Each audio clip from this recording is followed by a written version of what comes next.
आज हम बात कर रहे हैं यूनिट ग्लिम्पसेस ऑफ इंडिया की क्लास 10th में।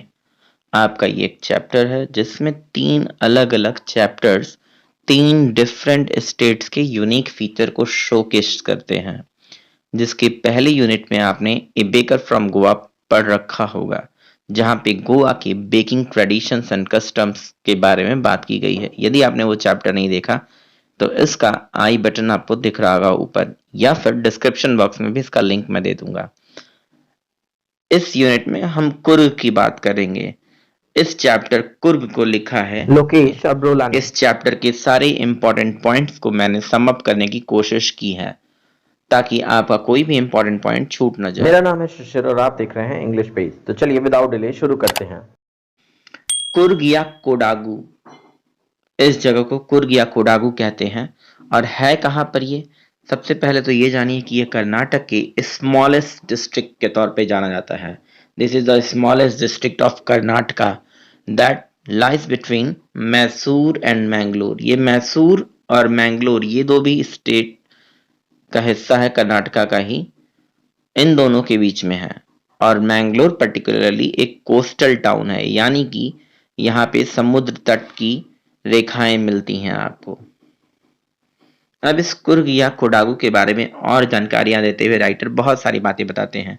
तो इस सारी ज्योग्राफिकल फीचर्स एक साथ मैंने कर दी है, जैसे कि रिवर कावेरी भी इसी कुर्ग नाम की जगह के जंगलों और पहाड़ियों से अपना पानी लेती है।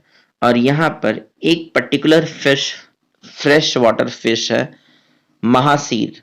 ये काफी फेमस है यहाँ की ये फिश। कुर्ग जो है एवरग्रीन रेन फॉरेस्ट के लिए, सदाबहार हरे वनों के लिए, सदाबहार पर्णहरित वनों के लिए काफी प्रसिद्ध है। क्योंकि ये जो स्मॉलेस्ट डिस्ट्रिक्ट है इसका 30% एरिया तो रेन फॉरेस्ट से घिरा पड़ा है। यहाँ पर स्पाइसेस भी बहुत मिलते हैं, यानी कि मसाले जो आप दैनिक जीवन में यूज करते हैं किचन में। इसके अलावा कॉफी प्लांटेशन भी यहाँ पर बड़े पैमाने पर की गई है। इन रिच फ्लोरा के अलावा अगर फाउना की बात की जाए, यानी कि एनिमल स्पीसीज की बात की जाए, तो यहाँ कुर्ग में ही मालाबार स्क्वेरल्स आपको देखने को मिलेंगी, लंगूर्स देखने को मिलेंगे, मैकेक्स नाम का बंदर देखने को मिलेगा, एलिफेंट और लॉरीज भी देखने को मिल सकती है कर्नाटका के इस छोटे से डिस्ट्रिक्ट में।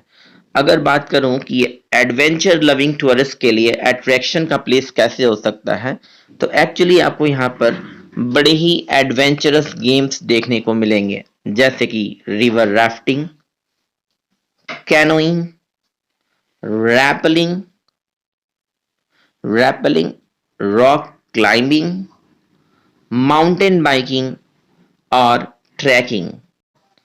अब बात करूं स्पिरिचुअल डेवोटीज के लिए ये जगह कुर्ग कैसे इंपॉर्टेंट है, यानी जो लोग आध्यात्म की तलाश में होते हैं। तो इस बारे में बताते हुए राइटर कहते हैं कि ब्रह्मगिरी हिल्स कर्नाटका में जब आप उससे नीचे उतरते हो तो आपको कुर्ग दिखता है। और कुर्ग में ही निसर्ग धाम नाम की एक जगह है।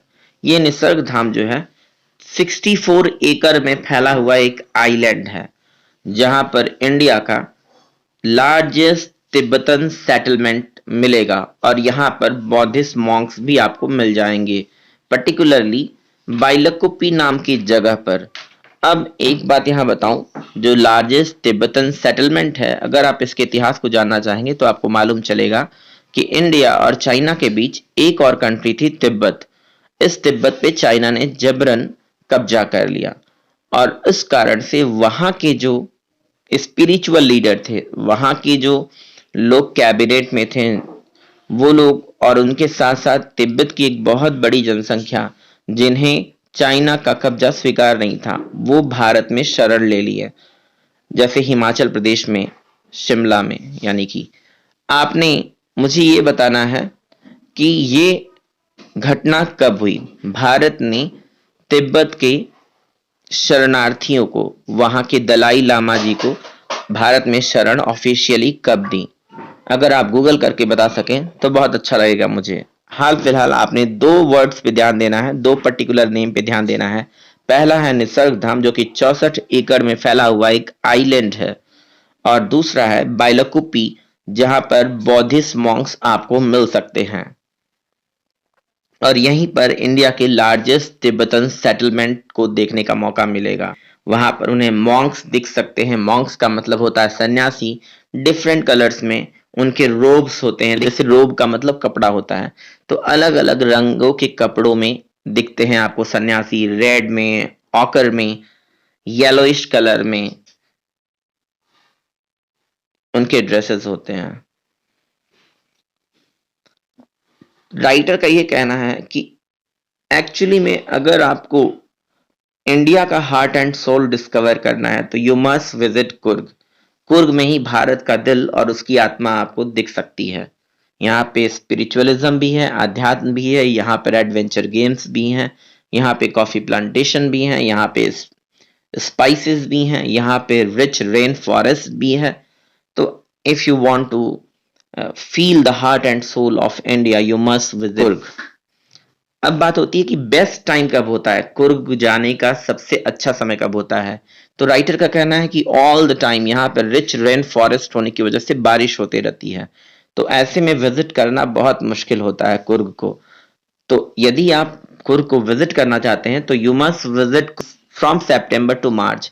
सितंबर महीने से लेकर मार्च महीने तक आप कुर्ग जा सकते हैं, ये फेवरेबल सीजन होता है। अब बात होती है कुर्ग में रहने वाले लोगों का क्या इतिहास है, उनका एक हिस्टोरिक कॉन्सेप्ट उनके बारे में क्या है, क्या उनकी खूबियां हैं। तो कहते हैं कि Coorgs are considered very brave and fiercely independent. बड़े ही आक्रामक रूप से अपनी स्वतंत्रता और आत्मनिर्भरता उनको पसंद आती है। वो किसी का शासन अपने ऊपर पसंद नहीं करते, बड़े ही ब्रेव लोग होते हैं। अब ये जो डायरेक्टर साहब हैं यानी राइटर साहब, इनके अकॉर्डिंग इन लोगों का कहीं ना कहीं एक लिंक ग्रीस के लोग यानी कि ग्रीक और अरब में रहने वाले लोग यानी कि अरेबिक लोगों से कहीं ना कहीं एक संबंध है। और इसके एविडेंस के तौर पे वो कुछ बातें बताते हैं। जैसे इनका कहना है कि अलेक्जेंडर की आर्मी यानी सिकंदर की आर्मी का एक हिस्सा साउथ में चला आया था, और जब वो यहाँ से जाने में असफल हो गया तब वो यहीं पे सेटल डाउन कर गया। और जब वो यहाँ पे सेटल डाउन किया तो उन लोगों ने यहाँ के लोकल से शादी कर ली। दूसरा एविडेंस जो ये शो करता है कि कुर्ग के लोगों का अरब के लोगों से कहीं ना कहीं एक लिंक रहा, एक संबंध रहा, वो है एक पर्टिकुलर ड्रेस फॉर्म कुपिया। इन एक्चुअली कुर्ग के लोग कुपिया पहनते हैं। ये कुपिया क्या होता है? It is a long black embroidered coat with waist belt.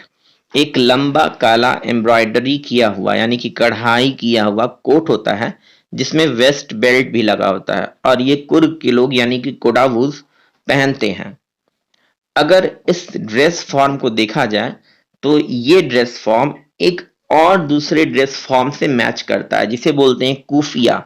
और ये कूफिया अरब के लोग और कुर्दिश लोग पहनना पसंद करते हैं। यदि आप कहोगे कि ये अरब के लोग तो समझ में आता है सर, अरब के जगत के हैं, ये कुर्दिश कौन से लोग हैं, ये कुर्द कौन से हैं? तो आप थोड़ा सा अगर अतीत पलट के देखोगे तो एक एक इस्लामिक टेररिज्म वाला ऑर्गेनाइजेशन आया था आईएसआईएस, और इन लोगों ने मिडिल ईस्ट में रहने वाले कुर्दिश जनजाति के समूह पे बड़ा अत्याचार किया था। तब ये मामला इंटरनेशनल न्यूज में बहुत हाईलाइट में आया था। तो आप वहां से जाकर के कुर्दों के बारे में थोड़ी बहुत जानकारी तो एटलीस्ट इकट्ठी कर सकते हो। तो ये कुर्द मिडिल ईस्ट में आपको मिल जाएंगे, एक तरह के लोग हैं, और इनकी ड्रेस फॉर्म कूफिया कोडावूज यानी कि कुर्ग के लोगों की कुपिया से मैच करती है। और इस आधार पर नैरेटर कहते हैं कि शायद ये कुर्ग के रहने वाले लोगों का संबंध अरब जगत के लोगों से होगा। हालांकि इस तरह से तो आप आज के ट्राउजर्स पहनते हो, शर्ट्स पहनते हो, जो कि अंग्रेजों की देन है, अंग्रेजों की लाइफ स्टाइल जैसा है। तो आप कह लो कि हम लोग के पूर्वज अंग्रेज हैं, ये क्लेम मुझे नहीं समझ में आता है। फिर भी इस चैप्टर की जानने के लिए आप जरूर इसको समझो। अब बात करते हैं कुर्ग रेजिमेंट की। इंडियन आर्मी में कुर्ग रेजिमेंट बड़ा ही इंपॉर्टेंट रेजिमेंट है, one of the most decorated regiments in Indian army. Indian army का सर्वाधिक सम्मानित रेजिमेंट्स में से एक माना जाता है कुर्ग रेजिमेंट। और सबसे महत्वपूर्ण बात, इंडियन आर्मी के first chief of Indian army general Cariappa साहब भी एक कुर्ग के रहने वाले निवासी थे, एक कुर्गी थे। तो ये बड़ी प्राउड बात है कि जनरल करियप्पा साहब कुर्ग के लोग उनसे काफी अपने आप को कनेक्टेड फील करते होंगे। कुर्गिस जो होते हैं बड़े ही फियर्सली इंडिपेंडेंट होते हैं, मैंने पहले भी कहा था।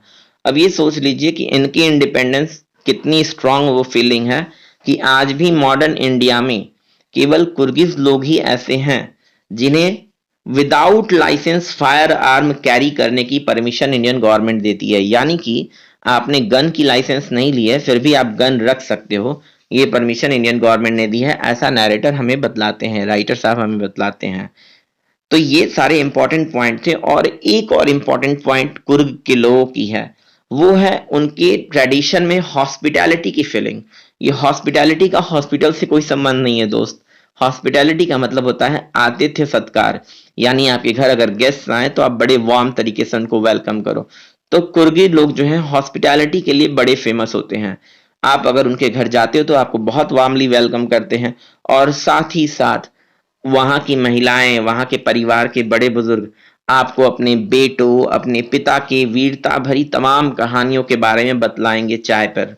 उनके पास बहुत सारी स्टोरीज, बहुत सारे रिच एक्सपीरियंसेस हैं, वो शेयर करते हैं। इसके साथ ही इस चैप्टर की सारी इंपॉर्टेंट पॉइंट्स कवर हो चुकी हैं।